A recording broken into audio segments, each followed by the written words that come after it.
Talent is not anybody's property man. నేను football player, నేనే goal కొట్టాలని ఉండదు, నలుగురం కలిసి ఉంటాను కొట్టగలుగుతాను. అంటే ఎవరన్నట్టు ఆడ పక్కకున్న అమ్మాయిని అన్నట్టే కదా.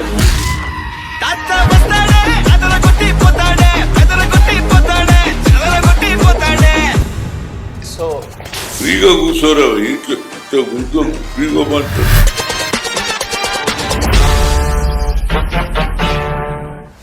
మీ స్థాయి ఉన్న వాళ్ళు, మీ పదవులు అనుభవించిన వాళ్ళు అందరూ పెద్ద పెద్ద బంగ్లాలలో, పెద్ద పెద్ద ప్యాలెస్లలో జూబ్లీస్ బంజారాస్ ఉంటారు.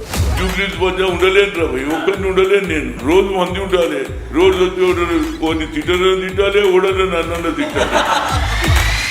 రాత్రి 12 గంటలకు చేసి అనుబంధన ఏం చేస్తారా పడుకుని. పాలిటిక్స్ లో ఏం లేడన్నా రావాలి, ఉన్నోడన్నా రావాలి. డన్బిట్ ఉన్నోడు ఇంటికే మీరు ఢిల్లీ పోయినప్పుడు సెక్యూరిటీ వాళ్ళు మిమ్మల్ని చెక్ చేయాలంట కదా. నేను చేయకుండా నేను చేయమంటున్నా. ఇప్పుడు ఒక దిక్కు డ్రగ్స్ వచ్చినాయి కదా ఆయన, మీరు ఆటలలో నిమగ్నం అయితే ఆ డ్రగ్స్ దిక్కుబడు పని ఏం లేకపోతే. కేటీఆర్ బాగా ఇష్టపడతారు కదా మిమ్మల్ని. చెప్పుకుంటే సిగ్గు వస్తుంది నాకు. అర్జున్ రెడ్డి సినిమాని ఎందుకు అపోజ్ చేశారు? ఎట్లా పెట్టిండ్రా ముద్దు అంటే. మనం కూడా సినిమాలో చూస్తాం, ఎక్కడ ముద్దు పెట్టుకుంటే తల్లి కొడుకు వస్తే తల్లి ఇమీడియట్ కట్టు మూస్తుందా లేదా చూడకుండా. ప్రజలకు యాక్సిడెంట్ కూడా అవుతుంది కదా స్కూటర్ గుద్దుతారు. సరే తాత, మీరు పైసలు లేవంటారు, ఇవాళ రోజులల్లో పైసలు లేకుండా రాజకీయం చేయొచ్చా? డబ్బులు ఉన్నోళ్ళు ఎక్కువ రోజులు ఉండరు కదండి. ప్రేమ అనేది ఉండాలి కదా. టాలెంట్ ఉన్నోనికి ప్రేమ ఉంటుంది. అరే నాకు సోనియా గాంధీ చేసిందా, 8-10 ఏళ్లలో ఏ పదవి లేదు, ఎక్కడికి పోయినా నాకు జనం వస్తారు. డబ్బులు లేకపోవచ్చు, ఎవడు రోడ్డు మీద నిలబడితే 10 మంది అదే హనుమంతాన్ని వచ్చిందంట. ఇవాళ రాత్రి ఒక పార్టీలో ఉంటారు, పొద్దున ఒక పార్టీలో ఉంటారు. ఇప్పుడు ఎట్లన్నా కాంగ్రెస్ ఫుల్ పవర్లో ఉంది కాబట్టి రోజుకో నాయకుడు జాయిన్ అవుతున్నాడు. వాళ్ళ పైన మీ అభిప్రాయం ఏంటి సార్? టీఆర్ఎస్ వాళ్ళకు లాభమైంది, లాభపడ్డారు. మళ్ళీ వాళ్ళని తీసుకొని వాళ్ళకి పదవి ఇస్తే కొంత బాధపడతారా? ఎందుకంటే బట్టి కదా, ఇప్పుడు బట్టి ఏం మాట్లాడుతున్నాడు, ఎందుకంటే డిప్యూటీ సీఎం మాట్లాడాలి కదా. ఇవాళ నరేంద్ర మోడీ ఉన్నాడు, ఆయన చెప్పుకుంటూ మే OBC who Magar Kuch Nahi కర్తా high అని నేను అంటున్నా. అసలు అంబేద్కర్ స్టాచ్యూ ఇష్యూ ఏంటి? అంబేద్కర్ విగ్రహం పెట్టడం తప్పు, కానీ రాజశేఖర్ విగ్రహం కూడా ఉంది కదా. మరి రాజశేఖర్ విగ్రహం తప్పేస్తే తప్పు. రాజశేఖర్ రెడ్డి పెద్దోడా, అంబేద్కర్ పెద్దోడా అని నా ఆర్గ్యుమెంట్. ఐఐటి ఐఐఎంలో రిజర్వేషన్లకు మీరేంట కదా కారణం, అవునా? అంబేద్కర్ ఏం చేసిండు? రిక్షావానికి రైతు కూలికి ఒకే ఓటు, అదాని అంబానీలకు కూడా ఒకటి. కనుక ఓటు విలువ తెలుసుకోమంటున్నా. ఎంతో మంది లీడర్ లేదు. చంద్రబాబు కూడా నాకు కమిటీ అయిన ముఖ్యమంత్రి, కేసీఆర్ అయితే వచ్చి బయట నిలబడేది. సీఎం పదవి ఇస్తా అంటే మీరే వద్దన్నారట కదా. After parliament election will be over, I will make you CM. 3 అమ్మాయిలను స్కూల్ బస్సు లేదు ఎక్కించకపోవడం, 10 నుంచి మొదలైతే 12 ఏళ్ల పిల్లలు రేపు చేయడం, మర్డర్ చేయడం. మన బట్టి విక్రమార్క ఆ విధంగా జరిగింది. నా మీద కేసు కూడా పెట్టింది.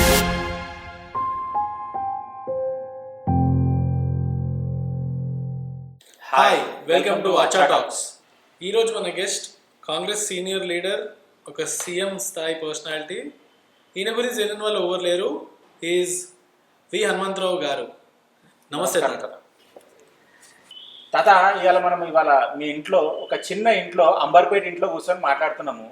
మీ స్థాయి ఉన్న వాళ్ళు, మీ పదవులు అనుభవించిన వాళ్ళు అందరూ పెద్ద పెద్ద బంగ్లాలలో, పెద్ద పెద్ద ప్యాలెస్లలో జూబ్లీస్ బంజారాస్లలో ఉంటారు. దీనికి కారణం ఏంటంటే, నా ఉద్దేశం, నేను రాజకీయాలలోకి రావాలనే ఆలోచన నాకు లేకుండే.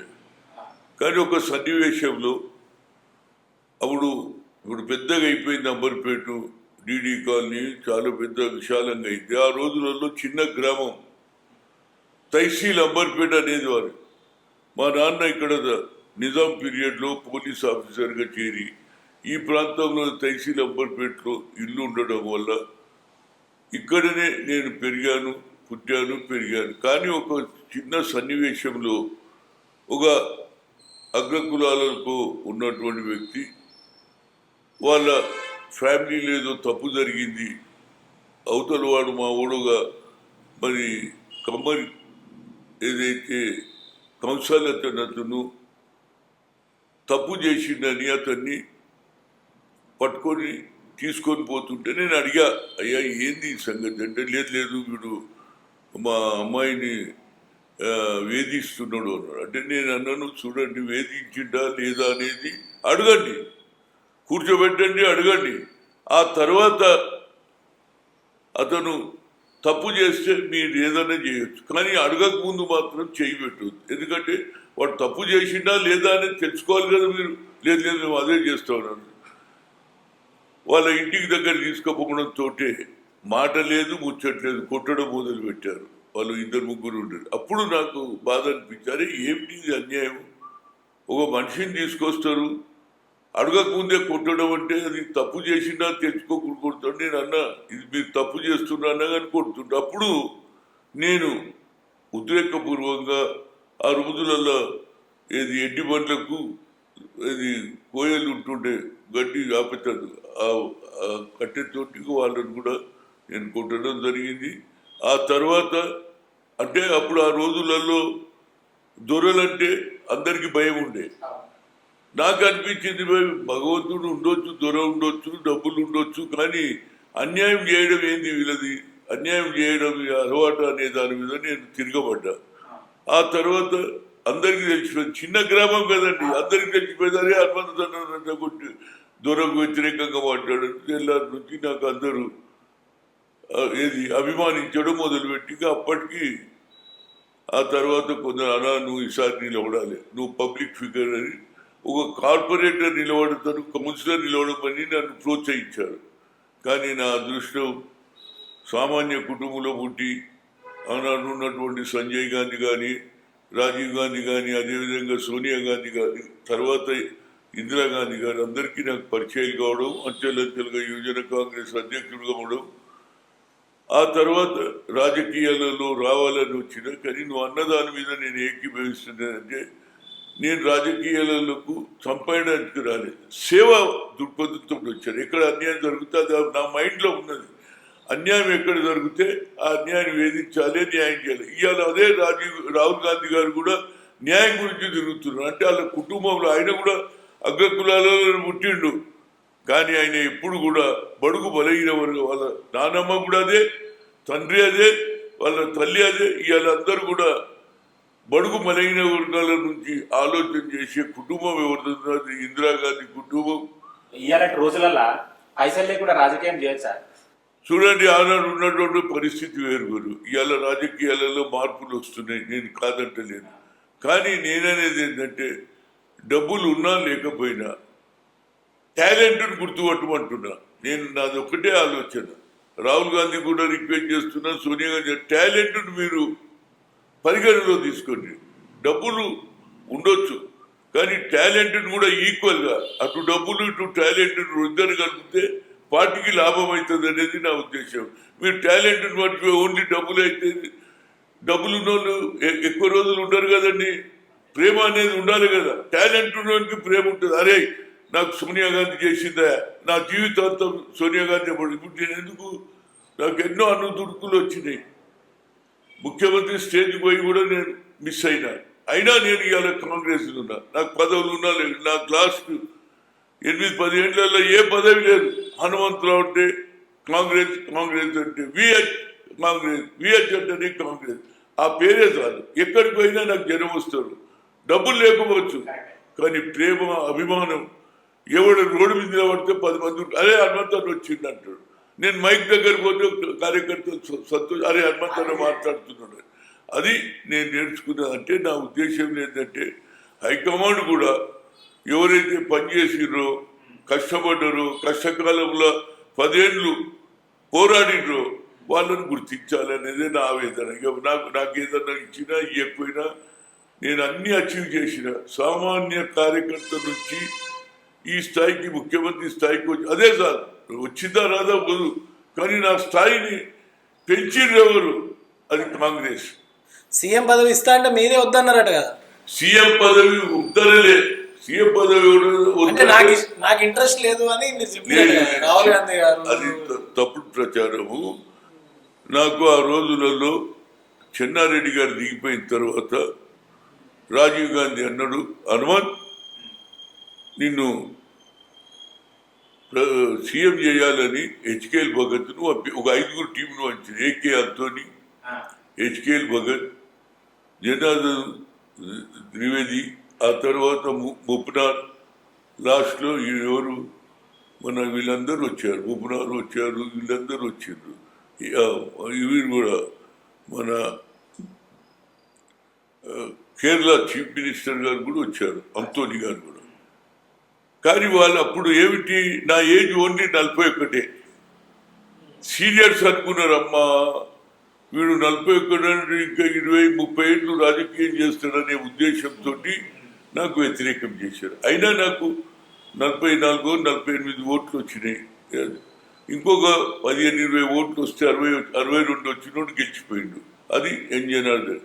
ఈడనే అసలు యాక్చువల్గా కాంగ్రెస్ కల్చర్ ఏంటంటే సిఎల్పి, కాంగ్రెస్ లెజిస్లేషన్ పార్టీ తీర్మానం చేస్తుంది, we are authorising to the high command, మీరు ఎవరినన్నా పెట్టుకోవాలండి. కానీ ఇక్కడ ఒక్క దగ్గరనే జరగలే, నా ఒక్క కేసులనే జరగలే. ఏది authorise to the high command decide. వాళ్ళకి తెలిసిపోయింది ఏంటంటే హైకమాండ్ మీద వదిలేస్తే హనుమంతరావు అయిపోతాడు కనుక ఈడనే డిసైడ్ చేయాలి అనేది కొత్త కోరిక వచ్చింది. ఈడనే ఎలక్షన్ పెడితే నాకు రాలేదు, అయినా నేను ఊరుకున్నా. కానీ నాకు ఇంకొక అవకాశం వచ్చింది, నా బ్యాడ్ లక్ అంతే. అసలు అంబేద్కర్ స్టాచ్యూ ఇష్యూ ఏంటి, అసలు అది ఎక్కడ ఉంది ఇప్పుడు? అంబేద్కర్ స్టాచ్యూ నేను పెట్టలే, జై భీమ్ కార్యకర్తలు అక్కడ రాజశేఖర రెడ్డి విగ్రహం ఉన్నది, దాని పక్కకు స్థలం ఉన్నది పంజాగుట్ట చౌరస్తా అని. అక్కడున్న జై భీమ్ కార్యకర్తలు ఒక స్టాచ్యూ పెట్టుకున్నారు. ఎన్నడు 12 రాత్రి నుంచి మొదలైంది. అది ఎక్కడుంది? పంజాగుట్ట పోలీస్ స్టేషన్ ఎదురుగానే ఉన్నది. రాత్రి ఆడ పోలీసు వాళ్ళు ఉన్నారు, రాత్రి అంతా పెట్టిండ్రు. 13 పొద్దున కూలగొట్టిరు. అది నాకు తెలియదు. 13 కూలగొట్టింది మన బట్టి విక్రమార్క, అదేవిధంగా నాడు మన దాసుని శ్రవణ్, ఇద్దరు స్టేట్మెంట్ వచ్చింది. 14 నాడు పొద్దున వచ్చిందండి. అరే నేనన్నా ఇవాళ అంబేద్కర్ జన్మదినం, ఇదే అంబేద్కర్ స్టాచ్యూ ఎట్లా కూలగొడతారని ఇక్కడ ట్యాంక్ బండ్ దగ్గర అంబేద్కర్ కు పూలమాల వేసి అక్కడికి పోయినా, పంజగుట్ట దగ్గర పోయినా. పోయేవరకు అందరు భయపడుతున్నారు. పోలీసులు ఒక 70-80 మంది నిలబడ్డారు. నేనన్నా నథింగ్ డూయింగ్, బరాబర్ ఇండియాకి వస్తుంటుంది, న్యాయం జరగాలన్నా కార్పెట్ వేయించిన, మైక్ పెట్టించిన, డేరా వేయించిన, అందరు వచ్చిండ్రు. మందకృష్ణ మాదిగా వచ్చిండు, సంధ్య పిఓడబ్ల్యూ సంధ్య వచ్చింది, రాములు నాయక్ వచ్చిండు, బొల్లు కిషన్ వచ్చిండు, అందరు వచ్చిండ్రు, అన్ని పార్టీలు వచ్చిండ్రు. సాయంత్రం 4-5 గంటలకు నన్ను అరెస్ట్ చేసి తీసుకుపోయి వదిలేశారు. తెల్లారిపోయినా నేను ఎవరి దగ్గరికి, దారాకిషోర్ దగ్గర. ఏమైనా ఎందుకు కూరగొట్టినావు అన్నాడు. You belongs also SC. ఇవాళ ఈ కుర్చీ మీద ఎవరి వల్ల కూర్చున్నావు? బాబాసాహెబ్ అంబేద్కర్ రాజ్యాంగం రాసిరు. మీకు బావుల దగ్గర పోలే, గుళ్ళ దగ్గర పోనీయలే. అంటరాని తన మీద మీకు రిజర్వేషన్ ఇస్తే నువ్వు ఎట్లా చెప్పినావు అంటే, sir I'm helpless, government order I implemented అన్నారు. సరే పోనీ, మళ్ళీ నేను పెట్టాలనుకుంటున్నా, నీకు ఇచ్చే అథారిటీ లేదు సార్, పోయి కలెక్టర్ని కలుగుమన్నాడు. కలెక్టర్ దగ్గర పోయినా అన్నాడు, జాయింట్ కలెక్టర్ ఉండే, sir statues we can't give permission, but you want you can put, మేము పర్మిషన్ అనేది ఇచ్చేది. అప్పుడు నేను అమలాపురం ఇది వెళ్ళి అక్కడ మంచి ఆర్టిస్టులు, ఒడియార్ అనే ఆర్టిస్ట్, ఇంతకుముందు వాళ్ళ తండ్రి కూడా అంబేద్కర్ స్టాచ్యూ తయారు చేయాలని పోయి, బాబు ఇట్లున్నది మంచిదన్నా తయారు చేయాలి, ఎంత తొందరగా చేస్తే చేయాలి. అయితే ఆడ అనుకోకుండా స్టాచ్యూ మంచిది అంబేద్కర్కి అనిపించింది. నువ్వు తయారు మళ్ళీ ఏడాది అవుతుందా ఈ స్టాచ్యూ చేయాలన్నా. మంచి సార్ మీరు చెప్పినప్పుడు మన హర్ష కుమార్ అని ఎక్స్ఎంపీ ఉండే, వాడు కూడా ఎప్పుడు వచ్చి ఉన్నారే, అమ్మంతన్నా చెప్పిండట్టు మంచిదని. ఎప్పుడు పెట్టినా జూలై, ఇది జరిగింది ఏంటి, ఏప్రిల్, మే, జూన్, జూలై 18కు అది తయారు చేసుకొని వచ్చింది. ఏది అమలాపురం నుంచి, ఈస్ట్ గోదావరి నుంచి వచ్చింది. వాళ్ళకి ఎవరు ఇన్ఫర్మేషన్ ఇచ్చిండ్రో, ఒక 100-150 మంది పోలీసులు వాళ్ళందరూ కూడా ఆబ్జెక్షన్ చేసి తీసుకుపోయింది. ఏది without stopping, without get down from Ambedkar కిందికి తీసుకురాకముందే by lorry they have taken. Ambedkar విగ్రహం పెట్టడం తప్పు, కానీ రాజశేఖర్ విగ్రహం కూడా ఉంది కదనే. మరి రాజశేఖర్ విగ్రహం తప్పేస్తే తప్పు, రాజశేఖర్ రెడ్డి పెద్దోడా అంబేద్కర్ పెద్దోడా అని నా ఆర్గ్యుమెంట్. దాని మీద నువ్వు అదేదో దించేందుకు నేను తాళ్ళు తీసుకొని పోయినా. ఏది అంబేద్కర్ పెద్ద వెయిట్ ఉంటుంది కదండి, ముఖ్యం దిగదు కదా అని తాళ్ళు కోపం మీద నేనేం చేసినానే. ఇదేది ఈయన ఉంటుంది ఎట్లా ఈయన ఏదో తప్పుడు కేసులు పెట్టి ఇప్పటి కూడా నడుస్తున్నది కేసు. అది కాదు ఇంకో సంగతి. ఆఖరికి తిరగంగా స్పెషల్ జడ్జి గారు ఏం చేసింది, ఈ స్టాచ్యూను హనుమంతరావుకు హ్యాండ్ ఓవర్ చేయాలని పంజగుండ పోలీస్ స్టేషన్కి ఆర్డర్ ఇచ్చింది. నేను సంతోషం ఉండొచ్చేలో ఇట్లా నన్ను వస్తుందని నేను అయితే అప్పుడు నేను బట్టి కలిసి కేటీఆర్ దగ్గరికి పోయినాం. కేటీఆర్ బాగా ఇష్టపడతాడు కదా మిమ్మల్ని. కేటీఆర్ గారు మున్సిపల్ మినిస్టర్ కదండి, అడగాలి కదా పెడతాడా లేదా, అంబేద్కర్ మీద అభిమానం ఉన్నదా లేదా అని ఆయన దగ్గర పోయినాం. Sir this is the court order, statue is handed over to మీ.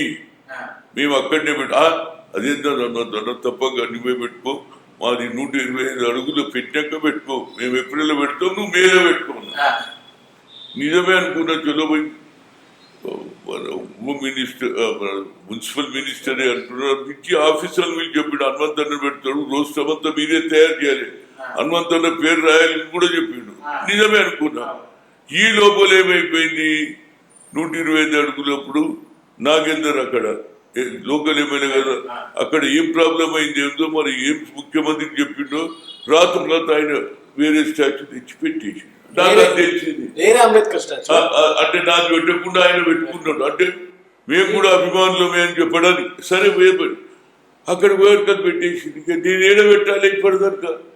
ఆ స్టాచ్యూ ఎక్కడి నుంచి తెలుసా, లాస్ట్ 4 years ఏడున్నది చెప్పుకుంటే సిగ్గు వస్తుంది. ఇవాళ ఏదైతే గోషామైల్ స్టేడియంలో మన ఉస్మానియా హాస్పిటల్ కడతాడు, ఆ పోలీస్ స్టేషన్ లోపల లాకప్ లో ఉన్నదండి ఇప్పటి వరకు. ఇంతవరకు ఎవరికి చెప్పుకోవాలి? అసలు దీని గురించి నేను 3 సార్లు రౌండ్ టేబుల్ పెట్టిన, అన్ని పార్టీలో కోదండరామ్ అందరిని పిలిచిన, అన్ని పార్టీలో సిబిఐ అందరు వచ్చింది. కానీ ఇలా ఇస్తాక తర్వాత ఏడ పెట్టాలి, పంజాగుట్టలు కూలగొట్టి నేను ఆడనే పెట్టాలి అన్నారు. తర్వాత నాకు ఆలోచన వచ్చింది, మళ్ళీ అది తీసి మళ్ళీ కొత్త కొట్టాడు. వాళ్ళు కూడా అంబేద్కర్ పెట్టింది కనుక నాకే నేనేమన్నా అంటే ఓల్డ్ సిటీలో అంబేద్కర్ అభిమానులు ఉన్నారా లేదా? ఈయన కొత్త సిటీలో పెట్టిండు 125 అడుగులు, పాత సిటీలో అంబేద్కర్ అభిమానులు ఉన్నారా లేదా అని నాకు ఆలోచన చేసేవన్నంటే, ఒక పక్క ఏది మదీనా బిల్డింగ్ దగ్గర మన న్యాయపూల్ దాటంగానే ఉన్నది, ఆడ పెడితే రైట్ సైడ్ పోతే హైకోర్టు, స్టేట్ పోతే చార్మినార్. దేశ ప్రజలు ఎవరు వచ్చినా వస్తే 2 పక్కల పోతారు కాబట్టి ఆడ పెట్టాలి అనేది నా ఆలోచన. దానికే మన ఎవరికి అసదుద్దీన్కి లెటర్ రాసిన, అప్పుడు ఉన్నటువంటి కేసీఆర్కు రాసిన, ఇప్పటి వరకు కూడా మన ప్రభుత్వం వచ్చింది 8 నెలలు అయింది. అదొక్కటి నా ఆలోచన. ఎందుకంటే అదే ఎంఐఎం పార్టీ వాళ్ళు 2 సార్లు మేయర్లు చేశారు, ఎస్సీని చేశారు కనుక ఆయన అదే కాకుండా ఆయన పార్లమెంట్ జై భీమ్ అంటాడు కనుక ఆయన ఆడ ఒప్పుకోవాలనేది నా ఉద్దేశం. ఇంకా దీని మీద నేను ముఖ్యమంత్రిని కోరేది ఏంటంటే, ఆడ పెడితే నాకు సాటిస్ఫాక్షన్. ఎవ్రీబడి వస్తున్నారు, నెక్లెస్ రోడ్లో ఉన్నటువంటి అంబేద్కర్ను చూస్తున్నారు, మరి పాతపట్నంలో కూడా అభిమానులు ఉన్నారు కదా, ఆ ఒక్క పని నాకు కావాలనేది నా లైఫ్ అంబిషన్. ఆయన కూడా ఇంకా నా మీద కేసులు నడుస్తున్నాయి. ఇదే కాదు, 8 ఏళ్ళు అయింది గవర్నమెంట్, ఎన్నో కేసులు పెట్టిరు అగేనెస్ట్ బీఆర్ఎస్ మీద, ధర్నాలు చేసిన రస్తారు. ఇప్పటి కూడా గ్రామాలకు నాకు ఫోన్లు వస్తున్నాయి, హనుమంతన్న ఇంకెన్ని రోజులు కోట్ల చుట్టూ తిరగాలన్నా మాకు సాయం చేయమంటారే. నేను మాట్లాడుతున్నాను, ఇప్పుడే గవర్నమెంట్ కొత్తగా వచ్చింది అన్నది. నేను ముఖ్యమంత్రి గారికి లెటర్ రాస్తున్నా, బట్టి కూడా రాస్తా. ఎందుకంటే బట్టి కదా, ఇప్పుడు బట్టి ఏం మాట్లాడుతున్నాడు, ఎందుకంటే డిప్యూటీ సీఎం మాట్లాడాలి కదా. మరి మీకే ఎక్కువ అవకాశం వస్తుంది అంబేద్కర్ వల్ల, ఆయనకు అన్యాయం జరిగితే మాట్లాడాలనేది వేరే ఉద్దేశం కాదు. రాహుల్ గాంధీ అన్నాడు కదా, న్యాయకి లడేయలేడు, Yes. తో న్యాయకి లడేయలేడు. ఎక్కడ అన్యాయం జరుగుతుందో అక్కడ పోతా. సిరిసిల్లలో ఎస్సీలకు అట్రాసిటీ చేస్తే ఆడిపోయినా. ఎక్కడ రైతులకు ఖమ్మంలో 10 మంది రైతులకు సంఖ్యలు చేశారు, మిర్చి రైతులకు. ఎవడన్నా పోయినా, నేను పోయినా, ఒక్కొక్కరికి ₹1,00,000 ఇచ్చిన. తాత మీరు డబ్బులు లేక బ్రేస్లెట్ ఆప్షన్ పెట్టిరా? సంగారెడ్డికి మన జగ్గారెడ్డి నాయకత్వంలో ఆనాడు ఉత్తమ్ కుమార్ రెడ్డి పిసిసి ప్రెసిడెంట్ ఆయన బహిరంగ సభ. న్యాయంగా చెప్పాలంటే జగ్గారెడ్డి గారి పూర్తి ఖర్చులు మరి ఎక్కడికి వెళ్ళి తెచ్చిండో 5-6 కోట్లు పెట్టిండు, 6 నుంచి 7 కోట్లు పెట్టిండు. జోర్దార్ మీటింగ్ అయిందండి. ఆ మీటింగ్ అయితే నేను ఎప్పుడు కూడా ఎవడు పని చేస్తే వాళ్ళకి గుర్తింపు ఇస్తా. నేను రాహుల్ గాంధీకే చెప్పి, Rahul Gandhi is the person, he has done everything, he has spend lot of money, 5 to 6 crore అని చెప్పిన. అంటే ఆయన అన్నాడు, హనుమంత్ తూకిస్తుంది అన్నాడు. నువ్వెంత ఇచ్చినావు అన్నాడు. అంటే అప్పుడు నాకు బ్రాస్లెట్ ఉండే, ఇది చూసి ఏ అయినా అన్నాడు. మా లీడర్ చెప్పిండు. రెండో దినమే పోయినా సంగారెడ్డి, జగన్ నేను వస్తున్నా, ఈ బ్రాస్లెట్ అని ఆయన యాక్షన్ పెట్టిండు. పెడితే ఏమైంది, ఆ బ్రాస్లెట్ 20 లక్షలు. ఎందుకంటే రాహుల్ గాంధీ గారు పట్టుకుంటారు కదా బ్రాస్లెట్, అరే దీన్ని కొనాలని ఉంటారు కదా అభిమానులు, వాళ్ళు కొన్నారు. అప్పుడేం చేసిన జగన్ 20 వచ్చింది, నేను ప్రామిస్ చేసిన ఏది రైతులకు 10, నేను 10 లక్షలు నేను తీసుకుపోతా, 10 నువ్వు మీ సంగారెడ్డి చనిపోయిన రైతుల కుటుంబాలకు ఆయన 10 ఇచ్చిన, నేను తీసుకుపోయి ఇచ్చి వచ్చిన. That is the culture of me.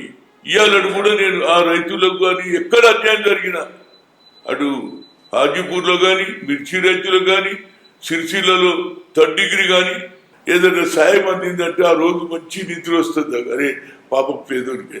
That is the character. ఎందుకంటే మా నాన్న కూడా ఆ రోజులలో భూములు కొనాలంటే భూములు ఫ్రీ ఇస్తా అంటే తీసుకోలే. మీరు ఒకసారి బోట్లో పోతుంటే అదే ఏమైందంటే when we are going to the east గోదావరిలో, అక్కడ ఈ లంక నుంచి ఆ లంక ఉంటే బోట్ మీద పోవాలి. అక్కడ 3-4 లంకలు ఉన్నాయి. ఈ ఒడ్డు నుంచి ఆ ఒడ్డు అంటారు పోవాలి. అయితే నేను పడవలో పోతున్నా. ఆయన నేను అప్పుడు చెన్నారెడ్డి గారు అమెరికా పోయింది కదా, అప్పుడు నేనే పడుగు నుండి వైజాగ్ దిగి అన్ని చూసుకుంటూ వస్తున్నా. ఆయనకి ఏమనుకున్నాడు, హనుమంత్ నువ్వు నా గురించి ఏదన్నా చేస్తాను, నువ్వు మేరే వాస్తే క్యా కర్తా అంటే నేను పూచికే దేకు అన్నా. కూతా అంటే దుర్కేసిన. ఆయన సర్ప్రైజ్ అయిపోయిన. మళ్ళీ నేను బయటకు వచ్చినాక ఈత నాకు వస్తుంది, వచ్చినాక ఎక్కినాక హనుమంత్ కైకు కూదా అంటే లీడర్ కూడా కూదిపోయాను. ఆయన తీర్నా అంటే తీర్నా దేఖనా నే సార్, లీడర్ గా బాగా సునా కూతుగా. అప్పటి నుంచి ఆయన నాకు బాగా ప్రేమ చేస్తాడు. మీకు ఇందిరాగాంధీ గారికి అసలు పరిచయం ఎట్లా ఏర్పడింది? ఇంకో ముఖ్యమైన విషయం ఏంటంటే, అసలు రాజీవ్ గాంధీ గారిని మీరే పిఎం క్యాండిడేచర్ లాగా ప్రపోజ్ చేశారంట. అసలు ఇది చాలా చోట్ల చాలా సంఘటనలో మనం విన్నాం. ఇది ఎంతవరకు నిజం? రాజీవ్ గాంధీకి నాకు పరిచయం ఎట్టేది, మొదలు నాకు పరిచయం లేదు. సంజయ్ గాంధీ గారు చనిపోయిండు. ఇది మన ప్లేన్ క్రాష్ లా ఎవరు అవుతారు, యూత్ రిప్రజెంటేషన్ ఎవరు చేస్తారని పెద్ద చర్చ. ఢిల్లీలో కెనాట్ ప్లేస్ అని ఉంది, ఆడ కాఫీ హౌస్. నేను యూత్ కాంగ్రెస్ ఉన్నప్పుడు తాజ్ మహల్ గారు ఉండేది కదా అడ్డ, అట్లనే ఆడ కూడా కాఫీ హౌస్ ఉన్నది. నేను డబ్బి మన జగదీష్ శెట్టర్ అందరు పాత మిత్రులు అవుతాడు కూర్చొని. ఢిల్లీకి వెళ్ళి ఇతర రాష్ట్రాలకి వస్తే ఆడ అందరం కలుస్తాం ఛాయ్ తాగకుండా. కాఫీ హౌస్ 11 to 2, 3 దాకా, 3 o'clock మళ్ళీ వెళ్ళిపోయేది. ఆడ ఐదర్ టైమ్స్ ఆఫ్ ఇండియా లేకపోతే హిందూ రిపోర్టర్ అడిగాడు, హనుమంతరావుజీ who you are making as a youth leader అంటే, only hope of the nation is Rajiv Gandhi అన్న. వీఆర్ సపోర్టింగ్ రాజీవ్ గాంధీ అన్న. హోప్ ఆఫ్ ద నేషన్ అని హోప్ ఆఫ్ ద నేషన్ అని ఎందుకు అన్నారు? అన్నగారు అడిగాడు, why is the hope of the nation అన్న, ఈజ్ ద రైట్ పర్సన్ అన్న. అది అయినాను వెళ్ళిపోయినా. అప్పుడు ఎవరున్నా నాయబడి Maharashtra youth Congress president and Madhya Pradesh ఇద్దరు ఉన్నాం. సరే వెళ్ళిపోయిన తర్వాత రెండో దినం అనుకోకుండా మేడం ధర్మదర్శనం ఉంటుంది కాడ ధర్మదర్శనం అంటే ఏంది? ధర్మదర్శనం కూడా ఆమె అందరినీ తిరుగుకుంటా కాగితాలు తీసుకుంటా ప్రాబ్లం చెప్తుంటారు. ధర్మదర్శనం అంటే అంటారు అంటే ఇప్పుడు దేవుని దగ్గర కాదు, ఆమె ఇప్పుడు వెంకటేశ్వర స్వామి దగ్గర వాళ్ళు ప్రాబ్లం అడుగుతారు. సార్ అమ్మా నాకు ఇల్లు లేదు, నాకు ఉద్యోగం లేదు, నా మొగుడు కొడుతున్నాడు, నా దూరం తీసుకుని ఇవేటివి గంతులు ఉంటే ఆమె పక్కకు ఇమీడియట్ పిఎకి ఇచ్చి యూరుకాడు. అట్లా నేను కూడా లైన్లో నిలబడ్డా. అప్పుడు అడిగింది, నేను అడిగిన ma'am I am Hanumantharao youth Congress president from Andhra. Your Hanumantharao, your Andhra ఏ కొత్తదారిస్కు బాధ కూడా చెమటలు పట్టుకొచ్చినాయి. అది ఇది ఎక్కడ పంచాయతీ లేదో నా ఉద్యోగం పోయినట్టు అనుకోకుండా ఫోర్తేదార్ రూమ్ లో కూర్చున్నా. ఫోర్తేదార్ రూమ్ లో కూర్చున్నప్పుడు పేపర్లు ఉన్నాయి ఆడ, times of India paper front page ఉన్నది, పేరు నా పేరు. అబ్బా అప్పుడు అనుకున్నా, అప్పుడు ధైర్యం అరే ఈమె దీని గురించే పిలిచిందిరా ఏమన్నా కానీ నేను ఏదో అనుకున్నాను. అవన్నీ దిగి 11:15 నా రూమ్లోకి వచ్చి క్యూ దియా తు రాజీవ్ గాంధీ కా నామా. ఏమన్నా తల్లి కూడా ఇట్లనే ముందుకైతే పోయినా వెనుకపోతే దెబ్బలు తింటా అని ముందుకు పోయినా. Yes ma'am, as long Sanjay was there directly or indirectly is helping. I thought is the right person, is brother అని అన్నా. అనగానే జర బొక్క మీద కథ వచ్చి అనగానే how long you are year అన్నది. Ma'am I stay another 2 days. Where you are staying, AP guest అని వచ్చిన. రెండో దినం సాయంత్రం ఇవాళ కలిసిన రెండో దినం సాయంత్రం నాకు ఫోన్ వచ్చింది. Your appointment was fixed Akbar road by 11 o'clock అన్న. నేను అనుకున్న దీనికే వినిస్తుంది పోయినా. పోయి కూర్చున్నా. ఈయన వచ్చిండు, జీన్ పాయింట్, వైట్ షర్ట్, టక్ టక్. అప్పుడు రాహుల్ గాంధీ 1980 గార్డెన్ లో సైకిల్ తొక్కుతున్నాడు. ఫ్యాక్ట్ చెప్తున్నా, తొక్కుతుంది. కానీ బాబు తొక్కుతుంటే మనము సైకిల్ తొక్కుతుండేమో కొడుకు అనుకుంటే చూసుకుంటే వెళ్ళిపోయింది. లోపలికి పోయింది కానీ కూర్చున్నాక వచ్చాడు. Why mister, why you given my statement in politics, I'm not interested politics, I'm a pilot అన్నాడు. ఏమో ఇట్లా అంటున్నాను నేనన్నా. సడన్ గా నాకు ఒక జవాబు అనిపించింది, yes you are a pilot, కానీ I can't became a pilot as a political. Pilot became a politics. It is a pilot is a technical subject. Pilot you can join in politics. Can I can't become pilot అన్నా. ఒక్కసారి pilot నేను కాలేదు, అది technical. కానీ pilot కి వస్తే politics లో success అవుతాడు. ఆయన ఇట్లా అంటుండదు, ఫ్యామిలీ మెంబర్ అని వెళ్ళిపోయాడు. మళ్ళీ తెల్లారి పిలిచింది తల్లి. మళ్ళీ రెండో దినం యువర్ అపాయింట్మెంట్ ఇద్దారు. తల్లి ప్రేమ క్యాబోలా Ma'am is saying that I am not interested in politics అన్నాడు. అంటే आप क्या बोले थे? मैं बोला मैं सीधा बोल दिया, I can't become a pilot. కానీ పైలట్ became a politician बोलते లగే అనుకోకుండా ఆయన సీనియర్ పైలట్ ట్రైనింగ్ వచ్చిండు బేగంపేట. అప్పుడు సీనియర్ పైలట్ ఎక్కువ మంది 7-8 మందికి ట్రైనింగ్ ఇస్తారు కదా. సాయంత్రం పూట బేగంపేట ఎయిర్పోర్ట్ లో క్యాంటీన్ ఉంటుంది కదా, పొద్దునంతా చేస్తే ఛాయ్ తాగకుండా దోస్తూనే ఉండదు. ఇక ఆడ పట్టుకునేది.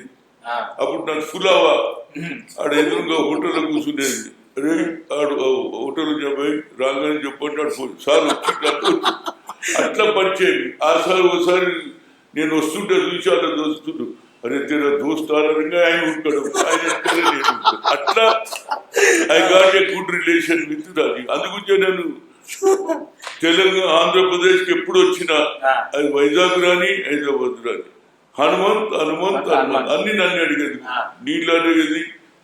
ఏది 1982లో ఫస్ట్ టైం వచ్చినప్పుడు ఆయన నెంబర్ నేనే. అందుగురించే రాజీవ్ రహదారి కావడానికి ఫస్ట్ నేను విజిట్ పెట్టినా కదా. కరీంనగర్ నుంచి వచ్చి కదా సిద్దిపేట, ఇవన్నీ ఆయన నెంబడే. జీప్ అప్పుడు రోడ్డు బాగాలేవు. పోయినాక నేను రిక్వెస్ట్ చేసిన రాజీవ్జీ ఆమె రోడ్ పై జర అంటే ఆయన ఓంగానే ఇమీడియట్ గా రాజీవ్ రహదారి చేసి అది ఫస్ట్. అది ఏడు దానికి పోతుంది, మన మధ్యప్రదేశ్ బార్డర్ దానికి పోతుంది. అక్కడ దానికే చేసిర్రు రామగుండం ఇవన్నీ. అట్లా నాకు ఆయనకు పరిచయం కాబట్టి నాకు సరి అయిన పదవులు ఇచ్చిండు. నేను మంత్రి అయినా, మంత్రికి జరిగి పిసిసి చేసిండు, పిసిసి తర్వాత ముఖ్యమంత్రి చేసిన కాలేదు. కాకుండా నాకేం కాదు, కానీ నా స్థాయి పెంచిండు. ఇవాళ కూడా నాకు ఏ పదవి లేదు. నేను అడుగుతున్నానా, అందరు అడిగిండు నువ్వు పిసిసి అంటే నేనన్నా ఈ సమయంలో నా అటువంటి నేను ముక్కుసూటిగా మాట్లాడుతుంది ఒకటి. రెండోది ఏంటంటే పార్టీ ఇంట్రెస్ట్లో మాట్లాడతా, తప్పు అనేది. దాని బదులు నేను రాహుల్ గాంధీకి ఉపయోగపడతా. ఢిల్లీలో ఆయన ఏదైతే తపన ఉన్నదో క్యాష్ వైసన్ చేసి జిత్ర ఇచ్చేదారి బాగి 90% పీపుల్కు అన్యాయం జరుగుతుంది, 10% ఎంజాయ్ చేస్తున్నాడు ఎవడని అన్నాడా ఈ దేశంలో? ఏకైక నాయకుడు ఆయన. 10% పీపుల్ ఆర్ ఎంజాయింగ్ అన్నాడు. ఇవాళ ఐఏఎస్లో కానీ ఏమున్నది, ఏదో ఇద్దరా ముగ్గురా, వాళ్ళ జనాభా ప్రకారంగా వాళ్ళకు రిజర్వేషన్ ఇవ్వాలన్న ఏకైక నాయకుడి భారతదేశంలో అది రాహుల్ గాంధీ. కాబట్టి ఆయన ఆలోచనను ఇంప్లిమెంట్ చేయడానికి నేను కోరుతున్న ఒకటే, దేశం మొత్తం తిరుగుతారు, నాకు అందరు పరిచయం, यूपी हो, बिहार हो, हरियाणा हो. अरे बीसी का हनुमंतराव बड़ा अच्छा बोलता, మన హైదరాబాద్ ఉర్దూ హిందీ కలిపి మాట్లాడతారు కదా, మనదేమో ప్యూర్ ఉర్దూ, వాళ్ళదేమో ప్యూర్ హిందీ, ఈ రెండు కలిపి మాట్లాడితే అరే క్యా బోల్తారో అట్లా. అందుగురించి అదే నా లైఫ్ అంబిషన్. ఈయన కూడా ప్రభుత్వం ఇచ్చిన ఏదైనా సీట్ డిక్లరేషన్ ఇచ్చిన వాగ్దానాన్ని పూర్తి చేయడానికి నేను సాయశక్తుల ముఖ్యమంత్రికి చెప్తాను, అదే కార్యకర్తలకు చెప్తాను, రేవంత్ రెడ్డి గారిని కోరుతున్నా తీసుకో. కానీ రాగానే నువ్వు పదవి ఇస్తే, ఎందుకంటే ఒక ఇంటి ముందు బీఆర్ఎస్ ఉంటాడు, ఇక్కడ కాంగ్రెస్ ఉంటాడు. వాడు నిన్నటి దాకా బీఆర్ఎస్ ఈయన ఏం లేదు, బీఆర్ఎస్ స్కూటర్ లేకుండా వాడు మోటార్లో తిరుగుతుంటే భార్య ఆడుతుంది. చూడు మోటార్లో తిరుగుతుంటా నువ్వేం చేసిన అంటలేదా, ఒకడు కొడతాడు రోజు, కానీ పక్కింటి చూస్తే బేయిదా కదా. అట్లా కార్యకర్తలు ఫీల్ అవుతున్నారు. బీఆర్ఎస్ వాళ్ళకు లాభమైంది, లాభపడ్డారు, మళ్ళీ వాళ్ళని తీసుకొని వాళ్ళకు పదవులు ఇస్తే కొంత బాధపడతారా. దాన్ని నువ్వు తీసుకో, కానీ డోంట్ గివ్ ఎనీ పొజిషన్. అది నా ఇంట్రెస్ట్. మా వాళ్ళకి వాళ్ళు వస్తుంటే నేను వద్దంటున్నానా, రా తీసుకో, నువ్వే అన్నావు గర్ వాపసి అంటున్నావు, తీసుకో. కానీ పదవులు ఇస్తే నీ ముందు చెప్పరే, లోపల బాధ చాలా మందికి ఉన్నది. నాకు ఒక్కొక్క రాత్రి 11 గంటలు అనా ఏమన్నా మొన్న దానికి ఉన్నోని గాట్లు ఇచ్చిండ్రు, మరి నేనేం చేయాలి, నా కేసులు నడుస్తున్నాయి అంటే నేనేం చెప్పాలి? నాకు అందరు చేస్తారు, నాకు ఫ్రీ ఫోన్. ఒక్కొక్కడు రాత్రి 12 గంటలకు చేసి అన్నంతన్నా ఏం చేస్తారో పడుకుని అట్లా కొన్ని రోజులు నన్ను తిట్టిన వాళ్ళు కూడా ఉన్నారు. నేను అవన్నీ పట్టించుకోను. ఇవన్నీ ఉంటాయి, పిల్లలేదో అంటే దాని మీద మనం. కానీ నేను రేవంత్ రెడ్డికి మద్దతు ఇస్తాను, గ్యారెంటీ మద్దతు ఇస్తాను. ఎందుకంటే నాకు హైకమాండ్ సోనియా గాంధీ అపాయింట్ చేసినాక నో క్వశ్చన్. పొలిటికల్ గా రూమ్ లో మాట్లాడతా, outside we are all one. Rahul గాంధీని దేశ ప్రధానమంత్రి చేయాలి అనేది నా ఆకాంక్ష, నా మనసులున్న మాట, నా అంతరాత్మ ఒప్పుకునేది. అది పదవులు ఇస్తారా లేదా వీరి సంగతి గురువు. ఏడవైనా నాకు జనం వస్తారు కదా, చెప్పండి వస్తారా లేదా, నేర్చుకుంటారు కదా. ఏమన్నా కార్యమైంది పోయిందా అని అంటుంది. లేదా అప్పుడప్పుడు మామూలు మనిషి లెక్కగా తిరిగేస్తా, మీకు కారు ఉన్నది కానీ ఇవాళ స్కూటర్ మీద ఎక్కాలి, పాత మరవదు కదా. ఎప్పుడు కూడా వెనక అప్పుడప్పుడు చూస్తుండాలి మనం ఏమవుతుందో, కింది కూడా చూస్తున్నాడు, మీదికి చూస్తాం అనుకో అవతల మనం పని చేస్తాడు. అందుగురించి నా కల్చర్, నేను ఎక్కడున్నా బస్తీలో ఉన్నా అందరు నాకు జనం వస్తారు, పేదోడు వస్తాడు, మంచోడు వస్తాడు, ఆ సాటిస్ఫాక్షన్. నా అటువంటి జూబ్లీస్ మధ్య ఉండలేను రా భయ్, ఒక్కరిని ఉండలేను నేను. రోజు మంది ఉండాలి, రోజు కొన్ని తిట్టలను తిట్టాలి, ఓడలని అన్న తిట్టాలి, రెండు తిప్పించుకుంటే అప్పుడు సంతోషం. అది నా ఉద్దేశం కదా. మొన్న కేటీఆర్ అంటుండే కదా, అంటే మీ పార్టీలో ఎవరు అంటలేరు కానీ మొన్న రాజ్యసభ సీటు హనుమంతానికి ఇచ్చేది ఉండే అని కేటీఆర్ అంటాడు. చూడండి, ఆయన కూడా ఎందుకంటే ఆయన నా దగ్గర పనిచేసినాడు. ఆయన కానీ ఆయన వైస్ ప్రెసిడెంట్ చేసిండు, చంద్రబాబు వైస్ ప్రెసిడెంట్. వాళ్ళకు ఉంటుంది కదా, అరే హనుమంతాన్ని ఇంత సీనియరు, ఈయనకి ఎందుకు ఇవ్వలేదని అంటారు. అలా రెండు పర్పస్, ఒకటి ప్రేమ ఉన్నది, ఇంకోటి పొలిటికల్ అడ్వాంటేజ్ కూడా ఉంటుంది కదా. చెప్తే చెప్పండి, అవసరం వచ్చినాడు ఇస్తాడు. నాకు ఇచ్చేది ఈయన కాదు కదా. అన్ని పార్టీలలో హనుమంతరావు సూటిగా మాట్లాడుతాను, కొంత అభిమానంతో చెప్పిండు. కానీ నేను ఆయన లాయర్ అవసరం ఇవాళ దేశానికి. నాకు ఇవాళ కాకుండా రేపు ఏ పదవి ఏమి లేకుండా తిరుగుతారు. నాకు తిరుగుడు అలవాటు. ఎందుకంటే ఇక్కడ అన్యాయం జరిగిందంటే ఆ దినవంతా పోతున్నా చూడు ఏది కోదాడు దగ్గర మన పింగల్ వెంకయ్యరావు ఊరి పక్కకే ఉన్నది ఆ గ్రామం పూత ఆ ఎరకలామెకు ఏది భూమి సర్టిఫికేట్ ఇప్పించేదానిక నా ప్రయత్నం చేస్తాను. తాత ఇప్పుడు అప్పటి నుంచి చూస్తారు కదా పార్టీని పాలిటిక్స్ని ఎన్నో ఏళ్ళ నుంచి చూసుకుంటూ వస్తారు కదా. అప్పటికున్న రాజకీయాలకి ఇప్పుడున్న రాజకీయాలకి చాలా డిఫరెన్స్ ఉంది. చూడదు ఇవాళ అన్ని రెడీమేడ్ ఉన్నది. మేము సంజయ్ గాంధీ 5 పాయింట్ ప్రోగ్రామ్ మేమే ఏది చార్మినార్ చౌరస్తా నుంచి ఆడదానికి పెట్టేది, మేమే తవ్వేది, మేమే గడబారు తవ్వేది, మేమే పార తొడుకుంచేది, మేమే చెట్టు పెట్టేది, మేమే నీళ్లు పోసేది. ఇప్పుడు అన్ని రెడీమేడ్ అయిపోయింది. చెట్టు ఒకటి తవ్వుతాడు, చెట్టు ఒకటి పెడతాడు, నీళ్ళు ఒకటి వస్తాడు. నిజంగా ఫోటో అప్పుడు మేము ఇవన్నీ చేసుకొని మళ్ళీ ఫోటో మేమే తీసుకొని ఆఫీసర్స్ డక్కట్ కానికల్స్ చేస్తారు. ఇప్పుడు అట్లా లేదు కదా, ఫోటో దిగుతుంటే వచ్చేస్తున్నది అందరు కదా. అప్పుడు మేము బ్యానర్ తయారు చేస్తే కూడా అప్పుడు మన తురుబజార్లు ఉండే ఆర్టిస్ట్ వాడు 15 చేసేది, గూడ కొట్టి రాసేది కదా, అది అవుట్ పార్టీ మళ్ళీ అది కట్టి రాత్రి 2 గంటల రాత్రి కంబాలు ఎక్కి కట్టేది. ఇప్పుడు ఏం లేదు, పైసలు ఉంటే అయిపోయాయి. ఫ్లెక్స్ నా ఒక్క బొమ్మనే కాదు 50 మంది బొమ్మలు ఉంటాయి. అట్లా మంచోడు ఉంటాడు, చెడ్డోడు ఉంటాడు. నేను అనేది ఏంటంటే అప్పుడు బొమ్మలు సంజయ్ గాంధీ బొమ్మలు నేను ఎట్లా చేసుకుపోయినా ఫోటోనే పెద్దగా చెప్పి ఆ రోజులలో ఒక్కొక్క ఫోటోకు 250 ఇచ్చిన ఢిల్లీకి తీసుకుపోయినా. షాక్ కమిషన్ లో ర్యాలీలో పెడితే పెద్దోళ్ళందరూ తీసేయాలని ఎవరు రాడు తీస్తాడు, ఏ ఈ మేర లీడర్ అన్నా. అప్పటి నుంచి సంజయ్ గాంధీ నజర్లో పడ్డా. అప్పుడు ఎందుకంటే 1977 ఎలక్షన్ లో సంజయ్ గాంధీ వల్లనే కాంగ్రెస్ ఓడిపోయింది అన్నారా లేదా? మళ్ళీ నేనన్నా ఈయన ఇలా అన్న 1980లో వచ్చింది మొట్టమొదటి లంచ్ నేను ఇచ్చిన సంజయ్ గాంధీ వలసభ ఏపీ గెస్ట్ హౌస్ లో అందరు వచ్చి నిలబడ్డారు. ఇంకా అప్పటికి క్యాబినెట్ రాలే, ఓటు తీసుకోలే, సర్టిఫికేట్ అందరిని విడిచిండు. సంజయ్ గాంధీ నాకు వచ్చింది. ఇంకా అంతకంటే నా లైఫ్ బుక్ కూడా తీస్తున్నా, తెలుగులో తీసిన ఆల్రెడీ మీరు చదివిండొచ్చు. ఇంగ్లీష్లో తెలియాలి కదా. ఇక్కడ ఆంధ్ర తెలంగాణలో అందరూ తెలుసు హనుమంతన్న లాయలిస్టు మాట మనిషి అని. ఢిల్లీ వాళ్ళకు కూడా తెలియాలి కదా. కొత్త వాళ్ళు వచ్చారు కదా, నేను ఎవడు పడతాడు మై లీడర్ అంటారు. అదే పోయి ఏ ఆద్మీ అచ్చా ఆద్మీ నా అడుగుజాడల్లో నడవాలని నేను ఇంగ్లీష్లో దేశం మొత్తంలో యూత్ కాంగ్రెస్ కూడా ఎట్లుండాలి. ఇప్పుడు అందరే యూత్ కాంగ్రెస్. అప్పుడు మాది ఎంత కష్టపడేది, ఇప్పుడు ఏమైనా కష్టపడుతున్నా.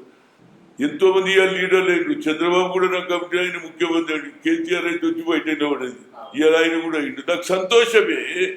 నేను ఫుట్బాల్ ప్లేయర్, నేనే గోల్ కొట్టాలని ఉండదు. ఫుట్బాల్ ప్లేయర్ ఛాన్స్ వచ్చినడే కొట్టాలి. నేనే కొడతా అంటే నడవదే. నలుగురం కలిసి ఉంటేనే కొట్టగలుగుతాం.